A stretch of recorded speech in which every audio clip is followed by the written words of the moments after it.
Hi everyone. Today we will start a mini series within the bigger series about accounting and financial statement analysis. Please notice to the title, it's accounting and financial statement analysis. I did not include corporate valuation. I did include another topics that relate to finance and accounting. I want to focus on that. By the way, notice that our series is about a topic and we're putting all the stuff that relate to those topics. In future series, we'll talk about corporate valuation separately, but here, this time I would like to combine the technology with that specific accounting and financial statement analysis. Okay, so what is the topic in this mini series that probably will take 3 meetings is we're going to talk about those topics. One, as an intro and advanced business intelligence, generally speaking. And then we focus on accounting cube. Accounting cube has some special element in it because what we'll see when we get there that the accounting dimension or chart of accounts dimension, it's a very special one. Okay. And to understand that, we will really have to go through what business intelligence is. And then we'll talk into the implementations. As you got to know me by now, I love the implementation. Theory is beautiful and I love theory, but implementation is very important. And when you implement, how you implement a cube, accounting cube in Django. And later videos, when we talk about finance, I show you another type of cubes for finance and other things, okay? And finally, and that will be really the cherry I would call on top of the ice cream, is how SEC is really using a XBRL. And I will make some comment on that. During this journey, I will refer to XML. I'll talk about schema, and I will talk about 2 of my favorite topics, XSLT and MDX.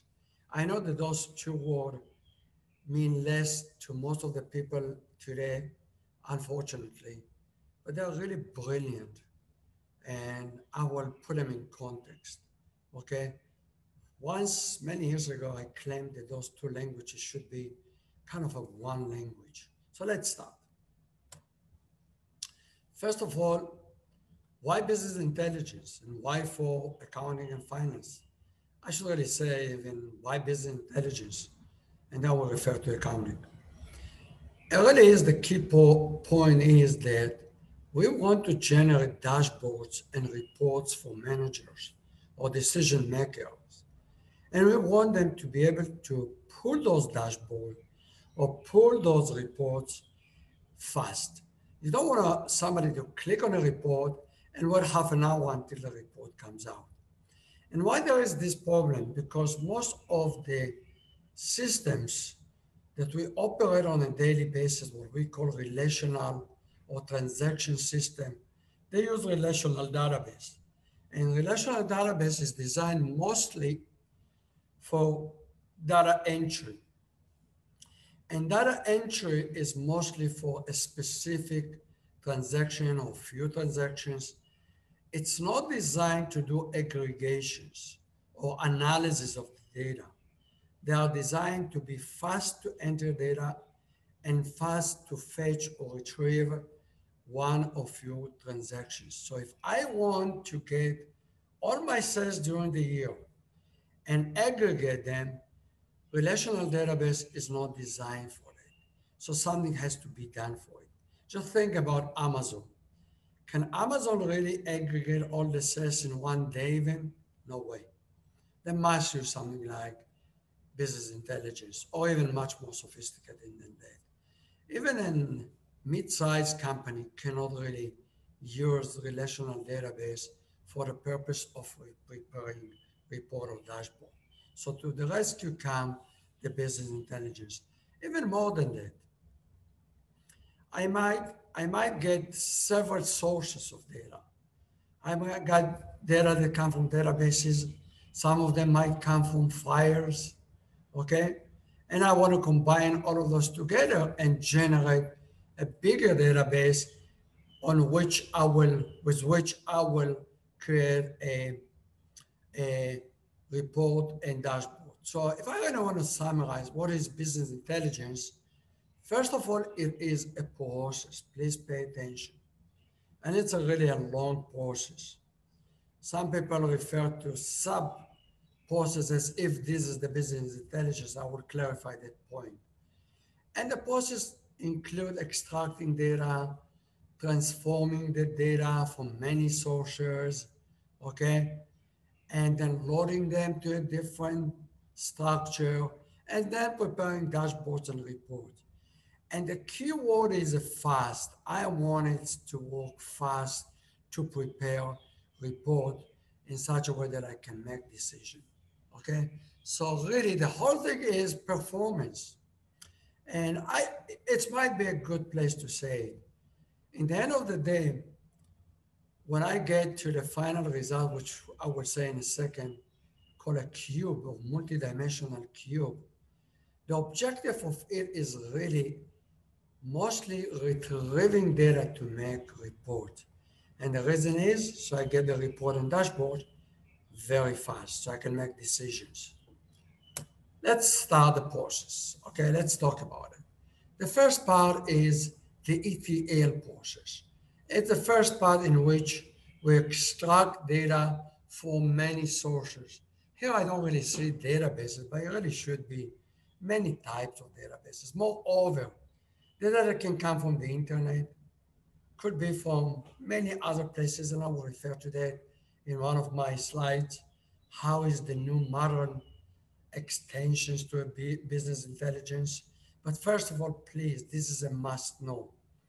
Stage number one, we extract data from many sources. And usually we put it in a place called staging area. I have another slide coming up in which I'll break it down. And after we have the data sitting there in the staging area, okay, we are transforming the data. Transforming is really have a lot of sub processes, meaning I need to clean errors. If the data that came from source A has an error, I have to fix it. I cannot allow any error because otherwise it will affect the decision making. Secondly, it has to be consistent. If it is not really consistent, meaning if I have a data in source A and the same data in source B, but they don't agree with each other, I have a problem. I might solve that in the stage of transforming. I give a very simple example. Let's say I have my name, Amos Baranes here in source A as a customer or whatever. And my name appear here too, but it's misspelled. It will look like, if I just combine them, it will look like it is two different people, but it's not. So this is the place to make consistency and a lot of other things. The idea is make the data reliable, remove any errors, and the transform is a very important, very important function. And final, and is really important, and that's what I'm going to spend a lot of the time of this mini video, it's the load. We're loading the data that we cleaned and we transformed. We will load it to a different structure. I will call it, okay, like a star schema, snowflake. I will throw those words, but please stay away from snowflake, and I'm not going to talk about it. The reason I'm mentioning it here, because you might see it in other videos, but it's recommended to stay away and go into a star schema. I will mention it again. But the key word is UDM, which is Unified Dimensions Model. And that's what I'm going to talk next. Okay, and then we'll take it further. Okay, but before I go there, we just looked at stage number one, and stage number two is really the next slide. So this slide is really saying, okay, we have a cube, as I mentioned, and I'm going to spend time talking about this a lot. Okay, I haven't really described it enough. But what the objective of getting the cube? Make things work very fast. And what can I do with cube? I can describe the data, I can assess, I can explain, I can predict, I can make suggestions. So I can make very smart report. Moreover, and that will come in our future videos when we talk about artificial intelligence, and believe it or not, there's a lot of artificial intelligence in accounting and finance, a hell of a lot. And I will even push it further. I just published an article this year on how to predict if earning per share going to go up next quarter or not based on previous data.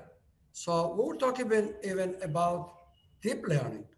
And all of those is really here. Here you can see like example of clustering. Doesn't really mean anything in this point, but it will come. We're building up this series to bring you, if you're an accountant in finance, I hope that will wake you up. You should really wake up if you really want to be in the game for the next 10, 15 years, even more. Okay? So we're going in this series, we're going to stop in the cube. Okay? And later videos, we'll talk about this part. So let's start. First of all, let's put the whole things together from A to Z. Business intelligence, it's a process, as I said. It's a process of pulling data, extracting the data, and a process we call ETL, extracting it, we're transforming it, and we're loading it. Some people saying loading to the staging area. I like to say, and I have a lot of colleagues say, loading it into a new structure. Each square here is really a table. And when I talk about one cube, later on we'll talk about multiple cubes, we have a fact table, and I'm going to give it a good definition. And we'll have a lot of, many, not a lot, but few dimension tables. So this is a new structure based on the unified dimensional model, which I'm going to launch. But after I have the cube here, I might put it in another server. Okay, now we'll talk about it too, and it will turn it to a cube. And when am I going to use the cube? For a lot of things, the report, headlock, head hook report, and I can use a lot of types of analysis, and that could be a lot. Okay. By the way, when we talk about analysis, it doesn't have to be always coming from the cube. You will see analysis can come directly from even specific tables, but that's topic for a different video. So let's go to really understand a cube, the founding of the whole topic of today. And the best way to describe a cube is a collection of two-dimensional table. You can think, let's look at the first one. The first slice is really a science. Let's say I'm making an Excel table for science material, and I have all my students. And the students are taking a class every year in science, and I give them a grade. So how will my table will look like in Excel? In the rows, I'll have the names of the students. For every year, I will write their grade. So I have really one Excel designed for science. In the folder in the bottom, I will write science. And I will make a table. Each row will have a student, and each column will have the year. Inside the cell, that will be a cell, I will write the grade. Now imagine I have the same things for the math. Let's say I have math 1, 2, and 3. And I want to write the grade for each student. So I have another Excel. And another Excel for technology, etc., etc. Okay? So now I want to take those one and combine them together. And if I combine them together, what do I get? I get a cube. In another word, a cube is made of two dimensions stacked together. And why should I do that? Very simple. By the way, if I want to ask you, if I will ask you, what are the grades of Noah over 2015 in all the fields, science, math, and technology. If you use the Excel, you'll have to go each Excel and pull up the data. If I have a cube, I only have to look at this cell, and this cell. And you will see we can turn cube around. And I can look at the cube now. It doesn't really matter if I look at that as this one as one Excel, or I can look at that as one Excel, meaning Noah over all the field, all the subjects. So Noah in science, Noah in math, Noah in technology. And that's the beauty of a cube. So in another word, a cube, it's really stacking some tables of 2 dimensions together, and it becomes to be like a 3-dimension spreadsheet. You can think about it. By the way, the tab in the bottom of Excel, they're nothing but attempt to make it as if it was a cube, but it's the wrong way to do it. Okay, this is the right way to do it. Okay, so our objective is, after we're collecting the data, we want to make a cube. And how do we do it? This one really helps us to conceptually, you will see in a second how that helps us. We can look at this one as a block of data, and we're adding. And I'm going to go through this process and explain how you build up a cube in real life. But before I go to that, I'll give the prescription, okay? The prescription is, and please go over it after you watch this video, watch it again, and go over this prescription. It will make more sense after we see how we do it. But a really good way to start it and put it as a bullet, okay?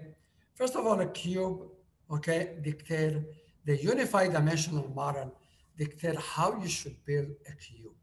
And we'll go over that process. But there is some stuff you should always remember. One cube will have always one fact table. It will have few dimension tables. I haven't explained what they are. In a minute, I will. In each fact table, and this one you can understand, I will have several foreign keys.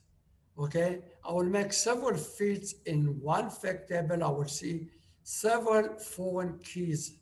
Okay, and that would constitute as the index of the fact. And I will have several fields, might be even one, or maybe several of them, we will call them measure fields. And I will explain, I promise, each one of them. But please remember, fact table have 2 types of fields: foreign keys and measure fields. Every row in the table measure is representing a fact. It's representing it by having the keys from the foreign keys and the measure itself. Everything will make sense in 1 second, but memorize it, okay? And in a minute it will make also sense. What about dimension table? Dimension table is very simple, it has 1 primary key field and several adjectives. And if you build the adjective in the right way, it will be a very powerful cube, okay? This is what you really need to do or to know. Now let's implement it. So it will make a lot of sense. Let's take an example. Very simple cube designed as a sales cube. What do we have here? I want to make a cube like this one. How do I build it? According to the recipe we got here. Let's take the recipe and explain it on this cube. We have a fact table right in the middle. Right in the middle. The recipe said I should have 2 types of field.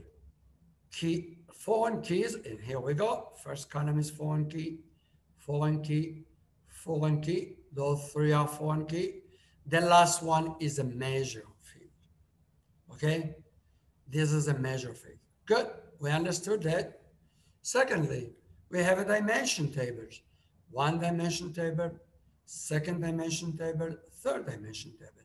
Each one of them has a primary key. Primary key. Good, we understood that now, okay? And we have adjectives. Really is the truth of the matter here. I'm saying a city of Chicago, Dallas, Cincinnati, and blah, blah. I can have many cities. I just put four here. I can have all the cities in the US. And you would be right if you said, Amos, why are you just putting cities? Why don't you put them in a state they belong to? Beautiful question should be. And that's what I meant here when I said, if you build the adjectives in the right way, you'll have a very powerful dimensions. I'm not going to do it in the first stage. We are just in the intro stage. When I talk about the advanced, I will mention that too. How you build hierarchies in a dimension. For now, let's stick to a simple example. Okay? Here we go. I have all the cities. So if I want to combine the city to the sales fact table, here we go. We have, where's the city? Here we go, foreign key city. I will link the primary key to this foreign key, and that will be one too many. Yeah, I see here one, one, one, one, one. Probably all of those relate to Chicago. That we know from our course in Framework for Software Engineering. We have learned that. We have learned that will be one too many. Okay? Some things with time. What about time? I talk about the years 2002, 2003, 2004. I have a primary key linked to the foreign key, this column. Okay? And you will see 1, 2, 3. That means probably those 3 rows belongs to each year. Okay? What about this foreign key? That will be linked to the dimensions product. So again, I see 1, 1, 1. Probably those 3 rows belong to or relate to the product. Let's put everything together with the picture. And then we really understand it well. So what did we do so far? We identified the foreign keys as we saw in the recipe. We identified the primary key.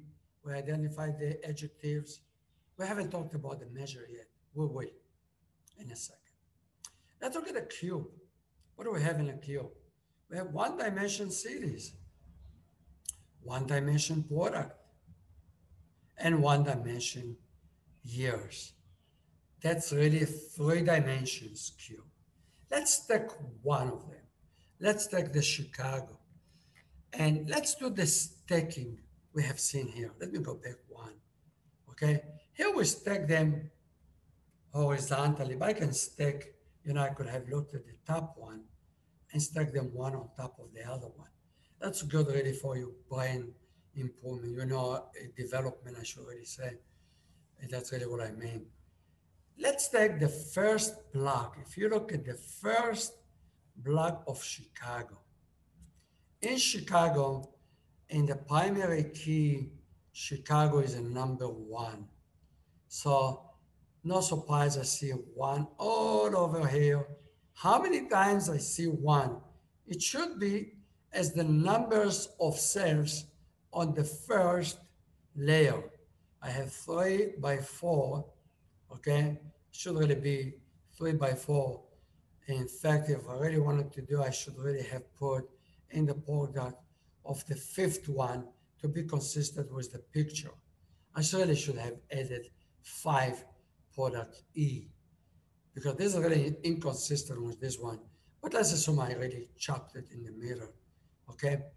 But the concept is the same, okay? If I have only 4 here, I should really have 4 times the number of years. It will give me 12, okay? So Chicago, in the Chicago for product 1, product A, we have 3 years, okay? Product 1 repeat itself 3 times because 1, 1 means in Chicago for product A.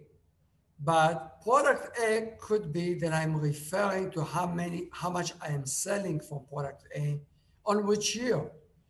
If I refer to 2002, that's referring to this one. So I should go all the way. It's really referring to the first cell. Again, it's a little hard. When I refer to Chicago, Chicago in the table refer to number 1. If I refer to product A in the table, it's number 1. So 1 refer Chicago product 1. But for which year?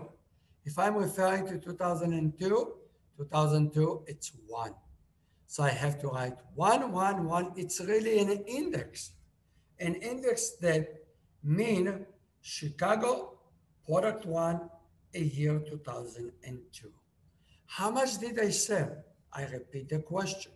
How much did I sell?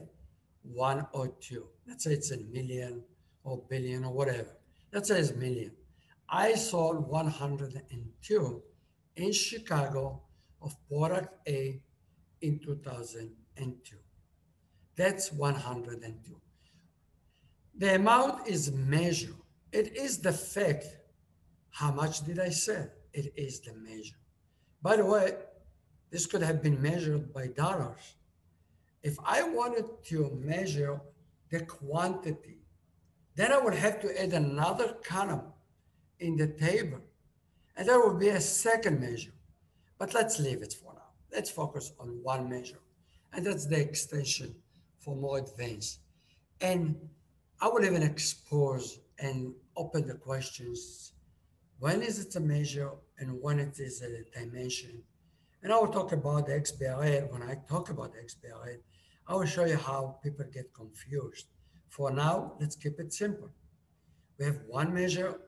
It's how much money we collected selling product 1 in Chicago in 2002. It will be the first row. You know what? Let's jump. Let's take the last row. Let's explain what is the last row. And all of them are the same, really. You know what? Maybe not. Let's do the second row, and then I will jump to the last one. You're just a beginner. What does second row mean?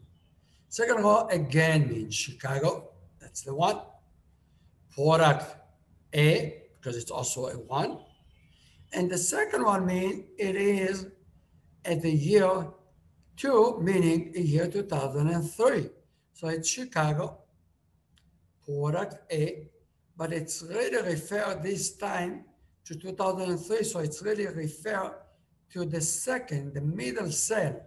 The middle cell is what is referring to. So the second row refer 1005. It's the amount I sold in 2003 of product A in Chicago. Let's look at the last one. The last one again is Chicago. This time it's product 4. What is product 4? No question, no problem. Let's go to the dimension. Product 4, it's really product D, meaning in Chicago, how much I sold in product D. This time I have to go here. I'm in here, Chicago and product D. But which year? In order to decide, I have to go to the last column, and it says 3. 3 referring to the year 2004. 2004, it's really here. So this time, the last row refer to this cell. So this row, I have, this is the index, as you see, as I'm trying to be careful when I speak. This is really the index. This is, tells me how much I sold. I sold 123 million in the year 2004 of product D in Chicago. Let's look at this blue cell and identify it in the table. What do we have here? We have Cincinnati. Cincinnati, it's a number 2 in the table cities. That means I should be really going to this. By the way, I didn't really have enough room, so I chopped it up. I will show you in a minute in the Excel how it looks like. So Cincinnati, that should be number 2, which, and if I have a good eye, by the way, my mistake, I didn't really say it's good. It's really by those lines I can tell it is really Dallas. And Dallas is number 3, so I don't really have it here. Let me open for a second the Excel. In the Excel, I do have all of them. So let's open the Excel and let's look at that. Here is this is the accounting. Let's go to the sales one. Here we go. And let's put this one here. It'll be easier to see. Okay. I hope you can guys see it. I'll make it bigger as I can. Okay. And Dallas is really, by the way, you can see I have four templates.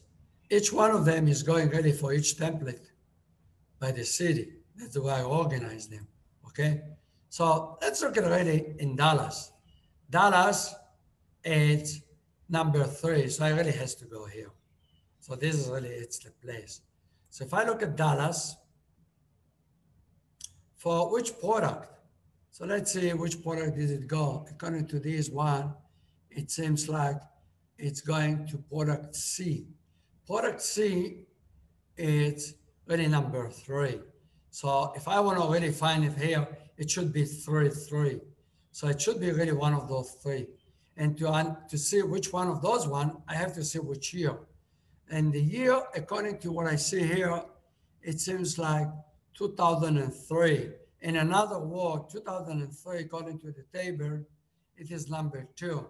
In another word, I'm looking at the row of Cincinnati product C in the year 2003, 179. It is the number that's supposed to be in the blue cell. So every cell hold inside the measure. I can look at it that way. Okay, this is the best way to look at it. And just as a quick quiz, I said I'm not going to get into that, but let's not even answer it, but remember the question. I will come back to it. If I had 2 measure, okay, the 2 measure will be inside the cell, okay? I just didn't ask, I really said, and I will explain it later on as we go along. So measures is really what will be sitting inside the cell. If I have several measures, they will be sitting in the cell. Finding the cell in the cube, it's according to the dimension, according to those foreign keys.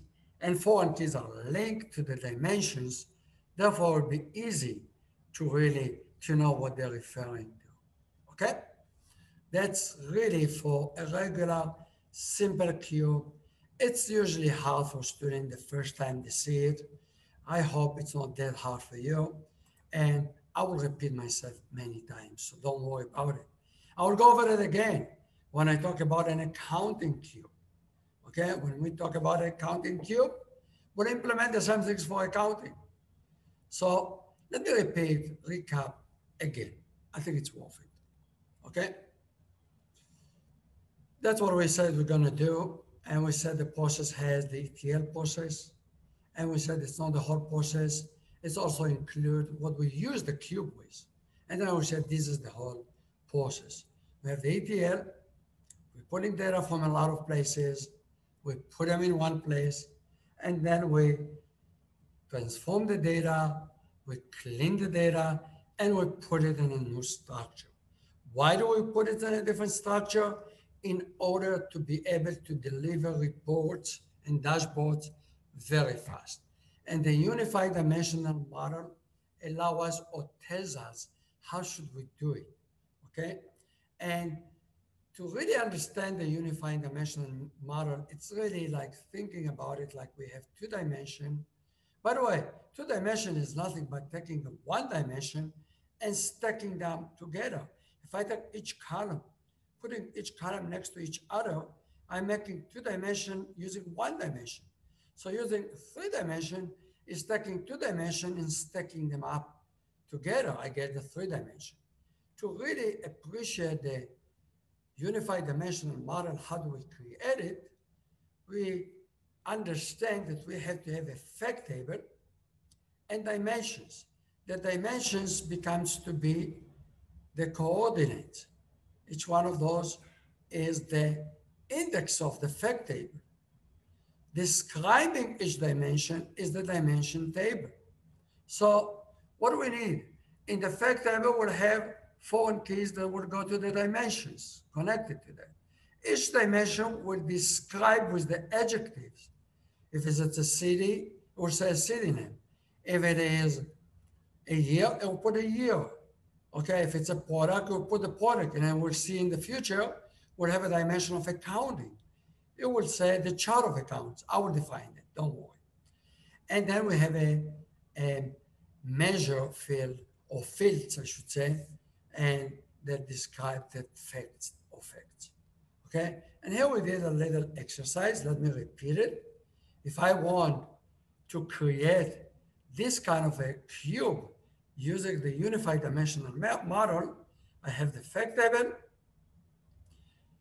3 foreign keys. Why? Because this is a 3-dimensional cube, one for each dimension. Each foreign key has to be connected to a dimension in a one-to-many relationship. And here I define the adjectives. And after I link them, I have the measure. And if I want to find a specific cell in the cube, it's nothing but every cell here is represented by a row in the fact table. Now it's the time to add a little bit. Please pay attention, very important, okay? If you look at the fact table, you see only numbers. The indexes are integers, a whole number. Why? They work very fast. A whole number work very fast. If my number of CD is a small, I might even use a small integer field. It will take a very small amount in the database. Secondly, if I'm talking about limited number of years, 100 years, let's say my table of time would be 100 years, which is a lot in most of the time. 200 years, it's a small. I will use also small integer. So this one will be really a whole numbers, and whole numbers don't take much space. Query work very fast. Some things about product. Okay, if I have 1,000 products, 5,000, etc., it's also small. Okay, so this one will be all integers, and the last one, it's usually work very good if you put numbers. That could be decimal point or floating numbers. Okay, still work faster than if I use letters or text, which will slow down the operation. But the really most important is the index. Okay, and usually you put measures which are numbers, because we will do aggregations. If I were to ask you, how much did I sell in Chicago? Doesn't matter which year, doesn't matter what product. Then you say, okay, no problem. I look at the yellow, I would just add up all of those ones, because this is all Chicago. If I want, how much did I sell everywhere, any product, it's really nothing but summing up all of those. If I were to ask you how much I sold in Chicago from product A, you say, no problem. I would just sum up all those 3, because this is how much I sold every year, all the years together of product A. So this has become to be really interesting and cool. I can do aggregations very easy. If you use SQL, in the SQL, there is a command called group by. You can use group by and summarize them. But that would be the wrong way to go about it. It's very tempting. And I will get back to this issue in just a second, okay? But at least we put a foundation. We are working efficient. This table going to have mostly data, if not only. The indexes should be whole numbers, make it work extremely fast. This table usually will be very, very long table, okay? Because I might have a lot of tables, many years, blah, blah, blah. And you can imagine the number of years, the number of cities, and number of products, the multiplication of all of that, that will be the length of this fact table. Before I continue, I just want to make a comment on how professionally you describe this structure, this is really good for education purposes, but professional people use what is known ERD diagram, and this is entity relationship diagram. Instead of showing it this way, you really show it this way. The fact table usually in the middle. I usually like to use more professional links. We have a one-to-many relationship. And if you remember in the first few lecture of the framework for software engineering course we studied, we mark it as one-to-many, one line and three lines to this table, meaning one-to-many. And the link we do from the primary key, here we have a date. I call it before time. You can call it whatever you want. It's common to put the word dim, mentioning that it's a dim dimension table, and it links to here. What we usually put under it, it's all the adjectives. And by the way, this is done better than the one in my example. Okay, in my example, I made a very simple one. This one is a little better, I would say. Why is it better? They already bet a year, the month. But you could have put a quarter. Okay, I might want to do analysis by quarter. This is the place to put it. You can see the day of the week.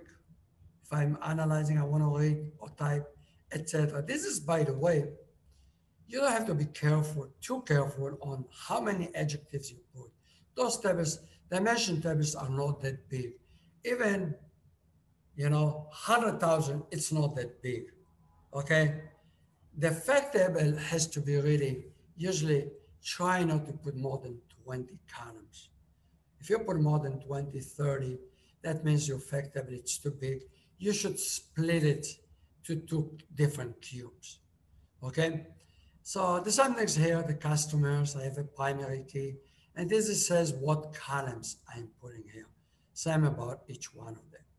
So this is called entity relation diagram, basically describing the relationship between the dimensions to the fact table. And it's a very simple link, one to many, okay? And which kind of tables do we have? The foreign keys, and the other one should be the measures, okay? I wanted to mention that. It's a very important one, okay? Let's move on.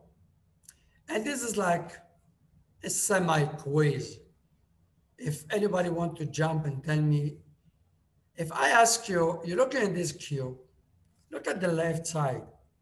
This is really was taken from Excel. Excel has a pivot table. This is really, I would call, cheap way of doing business intelligence. Please don't use Excel for cubes. And I'm sure that there are millions of people who want to kill me now. Will tell me, I don't know what I'm talking about. Well, they probably have a lot of them tell you why, if I was right, why Microsoft have published a tool by the name of Power BI. Very popular tool. You will see you can do everything almost in Python, at least the back end.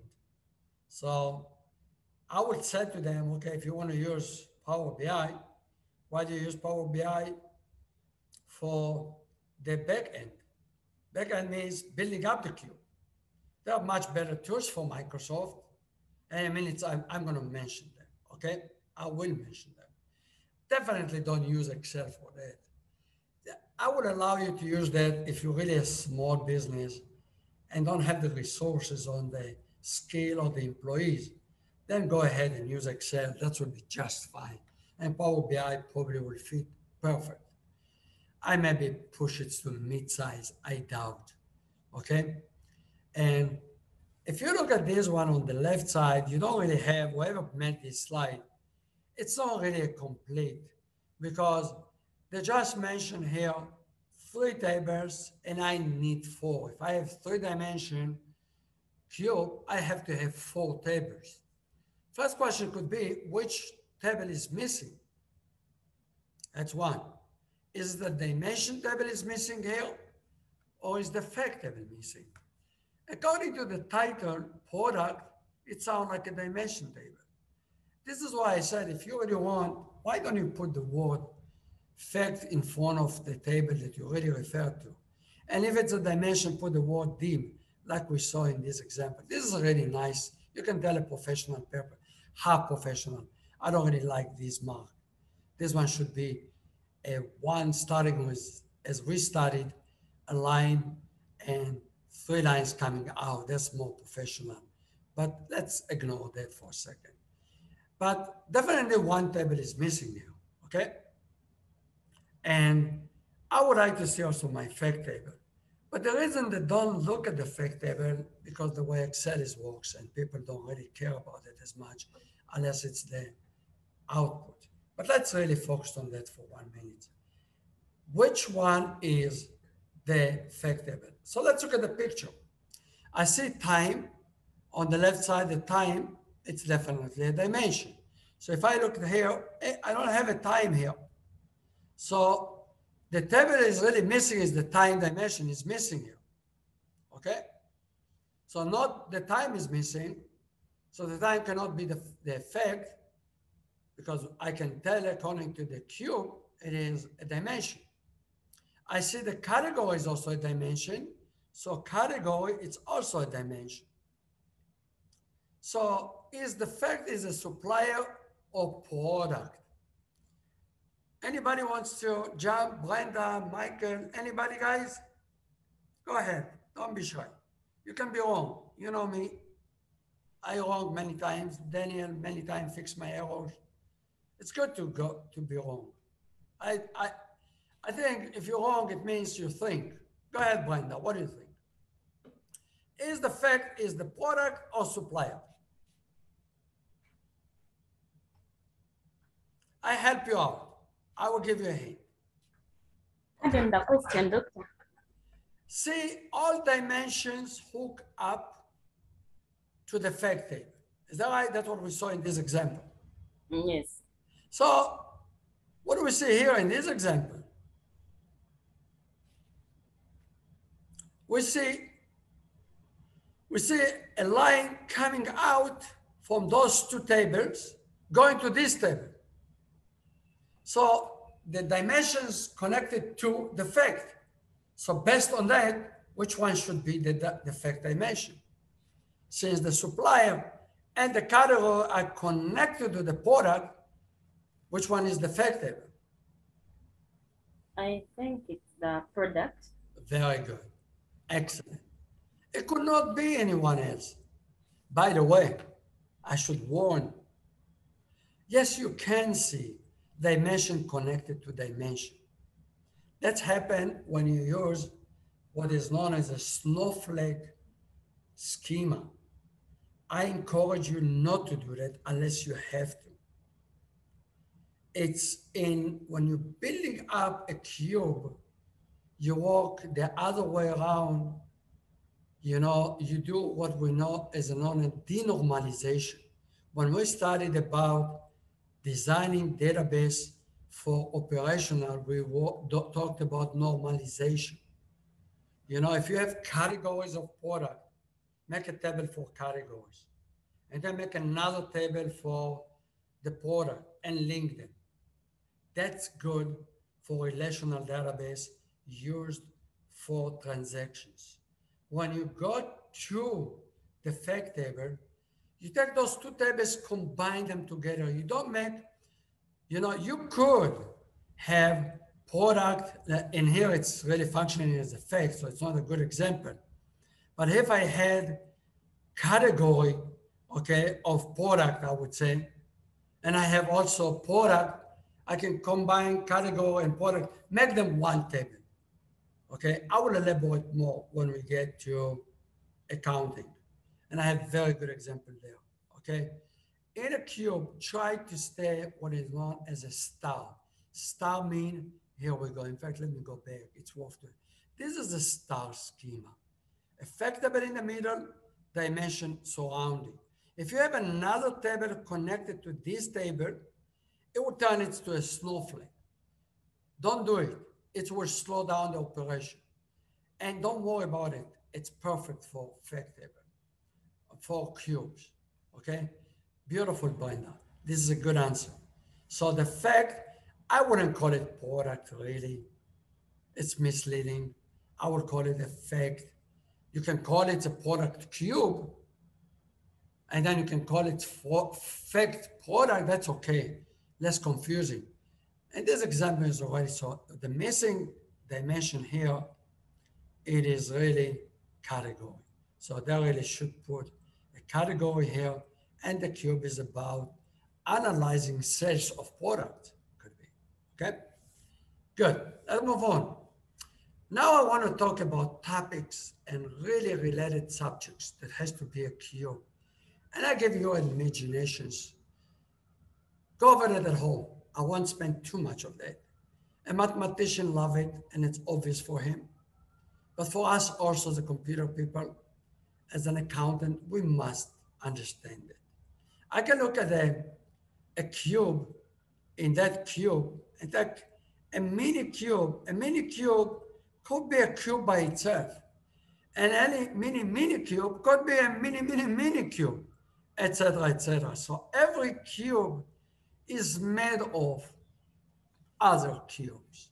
By the way, I will mention it again, and I'll mention it now, and I'll mention it again in the future. There's a language called MDX. An MDX job is, it's equivalent to SQL. When I'm pulling data from a table, I use a language like SQL. When I want to pull a cube from a bigger cube, I use a language called MDX. And really, you can define that one. It's a very sophisticated language. I love that language. I used to be an expert on it. I use it less in the recent years because I do other things in deep learning and artificial intelligence. But when I have to go, I do go to that and refresh my memory. But MDX designed to create subcube from a cube. Okay, that's really, it doesn't really make enough justice, this definition. But I give the merit of that language. I will come back to that. A second concept, and you'll run into it when you talk about cubes. Slice and dice. And what does it really mean? You can say it's almost the same word, but referring to differences. If I have a cube and I just want to take one slice, meaning get one table out of the cube, we made the cube, it's made of several tables. If I want to get the first one, it's like I'm slicing. If I want to get a tiny part, it's called dicing. Slice and dicing means really get a table or get even more detailed information. So this is really dictionary vocabulary you should really know.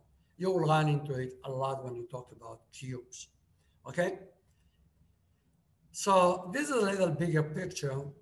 Slice and dice I just described, but there is also another concept called roll up and drill down. I will demonstrate it in a second in an example for accounting, and I will repeat it when we talk about an accounting cube. Roll up means when I take combining several sets and look at the cells that combine them. It's called roll up. When I take a cell and look at the detail, that means drill down. One more time. When I take a total that's sits in this cell and break it down to the mini cell that's making this cell, that's drill down. When I take several cells and combine them, so it's really going up. I take several cells going to the total, that's called roll up. When I go from the total and look at the detail, making the total, it's called drill down. Let me demonstrate it in a finance one, or I should say, let's look. This is a really good one, by the way, and a good opportunity. Let's look at the Yahoo Finance. I already just uploaded the data for Apple. I want to use Apple in the future. Look at there. If you go to Apple and you go into the financials, and the financials, as you know, we have income statement, balance sheets, cash flow.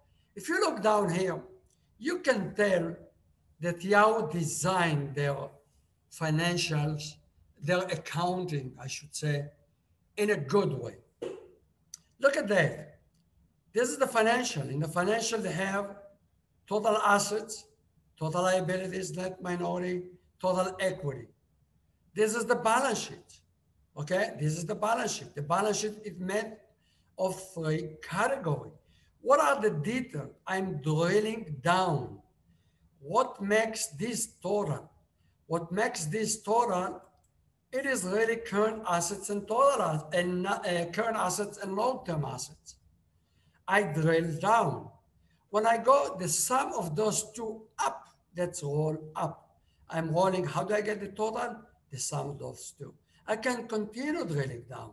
It's made up of those two. I can continue drilling down. By the way, they did nicely. This is the dimension. This is the accounting we'll talk about in the next session. This is the build up in the right way, in my opinion, their accounting dimension. But I just wanted to demonstrate, okay, what we're just talking about,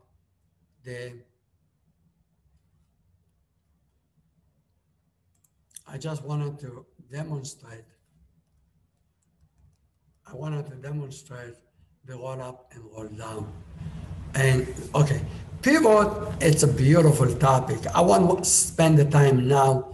I will dedicate much more time than I have time in this session. And I think it's deserved much more than just a few words or a few sentences. I will talk about pivot and unpivot, and that's a different topic. So let's leave it aside for now. All right, one more concept you should know is roll-up versus roll-up, and I added hybrid roll-up. This is really multidimensional roll-up. Roll-up really you can think about as online analytical processing, but just look at it as a multidimensional for now. But really is a well-known concept that you will see running. And when you hear it, you really know that it's relating to multidimensional. What does it mean? Let's start with roll-up.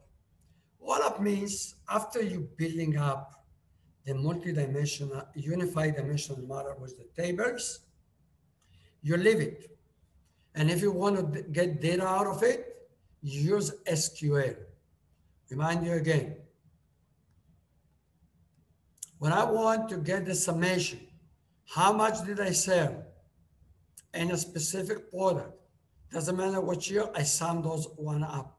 How do I sum up data in a table? I use SQL. So roll-up says, okay, you build these links between all those tables, this is it. You want to generate a report, run an SQL, get what you get, and make the report. It's not really what you really want. Roll-up, on the other hand, says, I'm going to calculate many combination of summations and keep them. So when you generate the report, that's not the time you will do the aggregation. So I'm pre-aggregating for you. So roll-up will work much faster than roll-up just because he's doing it beforehand. Second point, roll-up usually take the data from the table and move them to another place in a different format that makes retrieving data much faster. If you look at the analysis server, which I'm going to mention in a minute, by Microsoft, the analysis server does just that. It takes the tables from the unified dimensional model and move the data, actually moving the data to a different format, and does a lot of aggregations. Something in the middle is called hybrid. And that, by the way, I really mentioned Microsoft SQL analysis server several times because I really honestly, and I had the privilege to work on that many years, and I was the head of a team that really even improved the performance of that. That's beautiful product. Today is called Azure and sitting on the internet. I advise you to go and look, read about it. It's a beautiful product. Hybrid come as a middle ground between the two. And it really says the following: if I make a lot of reports, but none of them is really using possible aggregations, why should I aggregate it, pre-aggregate it? So let's aggregate only the one that are commonly used. And it has an engine that really checking which kind of report we're using a lot, and only those we kind of pre-aggregate, and that will be ready for future use. So hybrid is kind of in the middle. However, if a report is being called many times, we use MOLA for it. But if it's a report that's being called once or twice a year, we definitely use ROLA. Okay? So this is a kind of in the middle ground. Let's move on. Jumping to a different concept. So far, up to this point, we talked about one cube. What happens if we have several cubes? I might have a cube dealing with sales. We kind of imagine that we're talking about this kind of cube.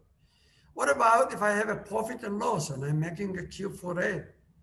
How about if I'm talking about, how about cost?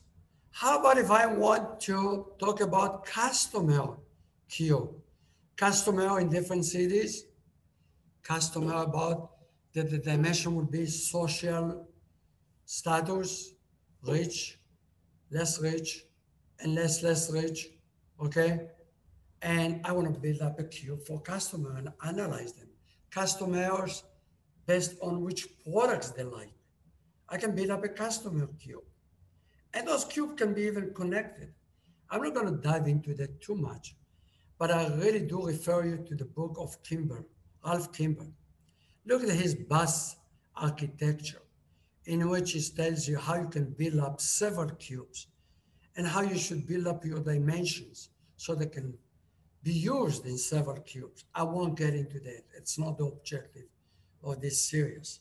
But definitely, if you love this topic, and I should think you should, go and look at his book. You can look at my book. I talk about it as well.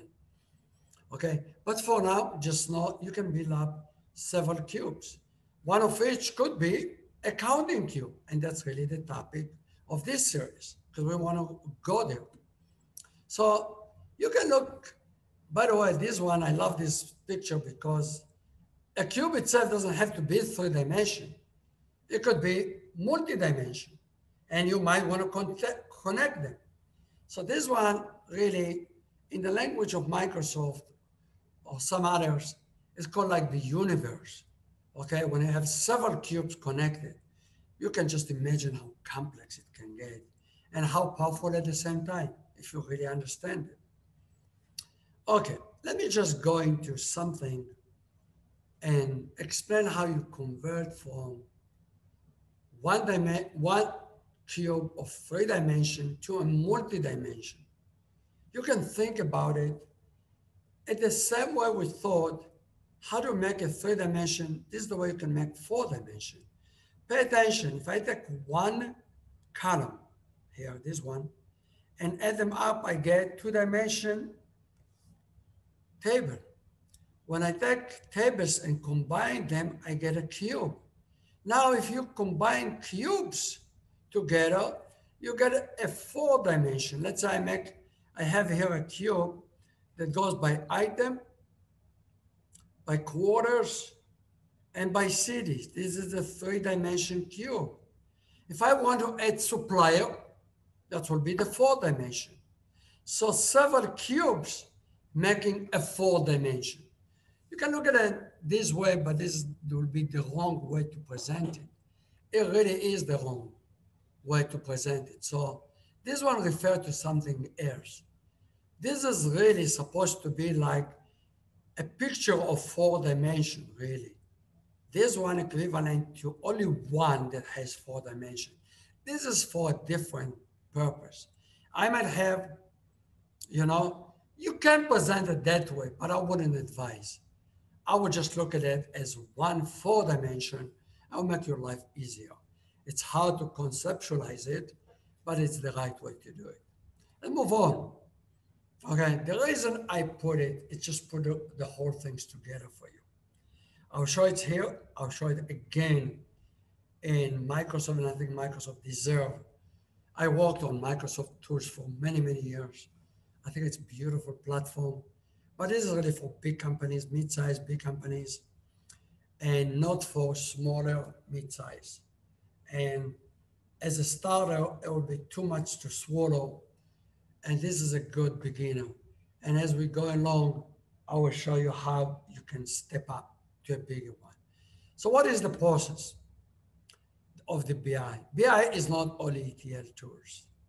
And BI, it is not only reporting a dashboard, please. And it's not just the report, the portal in which I present the dashboard and the report. It really is the whole things, okay? On one side, we have all the sources of data. We convert them, we pull them, we organize them, we build up dashboard reports, and we show that to the user. I claim it's the whole things. I'll be honest with you. BI include, in my opinion, include data mining, which is kind of a stage before artificial intelligence. What the differentiate the two, I will get into another sessions for you, and it's not really precise definition. Data mining is really certain type of algorithm like clustering, or those kind of things. Artificial intelligence goes one step ahead in the type of algorithms. And above that come the deep learning. Are all of them in business intelligence? It's an argument. If you ask a deep learning person, will tell you definitely not. If you ask a BI person, you say, of course, yes, because why am I supposed to use the BI and why I'm supposed to use the AI and deep learning right here? Because eventually I need to show it many times. I will even show it in a portal. Sometimes it might be just decision making and goes directly to act. So it's a good argument, and it doesn't really matter who is right. It's just a question of definition. Okay, we need to deal with both of them. Okay, this is really a nice other similar things. Just let's look at it one more time. Okay, we have operational system, as I mentioned before. Could be many operational system. It could be the way, your website in which you're selling merchandise. Let's take Amazon. The website of Amazon is operational system. Okay, you can look at the Amazon warehouses. It's operational system. You can look at the stores they're opening up now. That will be operational system. Okay, it could be some flat files like Excels or whatever.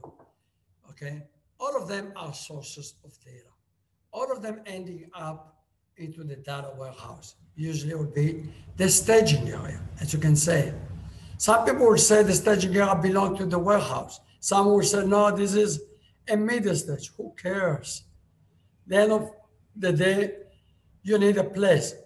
Data you pulled, they are standing in one place. Then you move the data, you clean it, okay? You load it, and you make a data mart. I didn't really mention that concept again. Data mart for you, it's not the exact definition, but a good one enough, good enough. It really is your cube. So you can have a cube for inventory, you can have a cube for sales, you can have cube for purchases, you can have a cube for accounting. And this series, we're focusing on accounting because you can say a hell of a lot on those ones. You will see a lot of videos people doing. I saw less about accounting. In an accounting, I want to go one step ahead and talk about what the SEC is doing, and that's coming up. Okay? The end of the day, we'll have OLE server in Microsoft tools. It will be the analysis server. Please don't get me wrong. Analysis server is not the only good one. I have a lot of experience on that, but Oracle has a good OLAP server. Okay, the tech, the things and turn them as if they were a cube. And when they are turned to be as a cube, you will use a language that called MDX. Okay, I didn't really see it. Is that here or here? Is a place. I kind of missed that word MDX. It's kind of disappeared. It should be. I don't really see it. Maybe I lost one picture. But the MDX should be really here, in which you're pulling data out of the cubes and making reports. It's really getting a subcube. And then after you getting a subcube, the subcube can end up as a table. And the table could be presented as a report. Some people even developing tools. They're doing like in Excel, for example, you can connect it to a OLED cube and use a pivot table. And people do that. And Microsoft got the Power BI tool. And the Power BI, you will see, they will tell you can connect it to here. And then you ask yourself, so if you can take Power BI and connect it to it, so why did you put all the tools in Power BI that does all this work? And that doesn't really do it the way. And the most is roll up.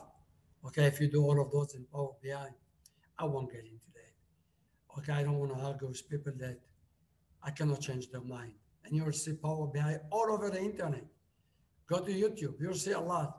Tableau is another one, very popular one. Okay? But we really want to go and dive and understand it as we should. Understand how it's really built, and that's what we're doing here. Okay? So from here, we're getting to report and mining. You see here, it says mining. I will add to that artificial intelligence. I will add to that deep learning, and all of those could pull data definitely from here or even directly from the operating systems. Okay? Let's go to the last one. I think this is the last slide for this. The future, and in fact, it's already the future, the present.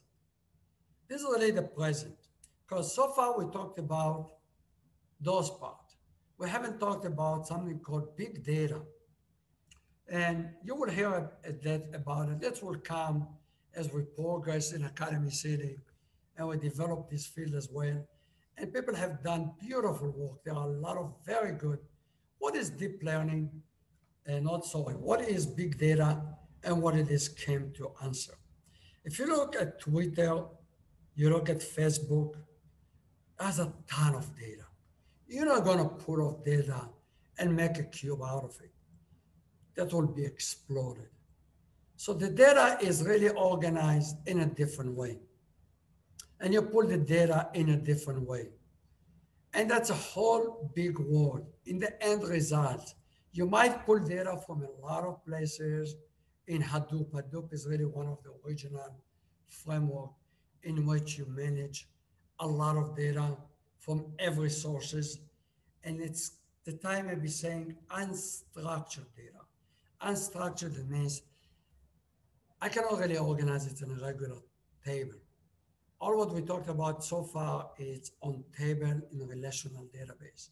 And then we talked about a queue. But I might organize it in a totally different structure.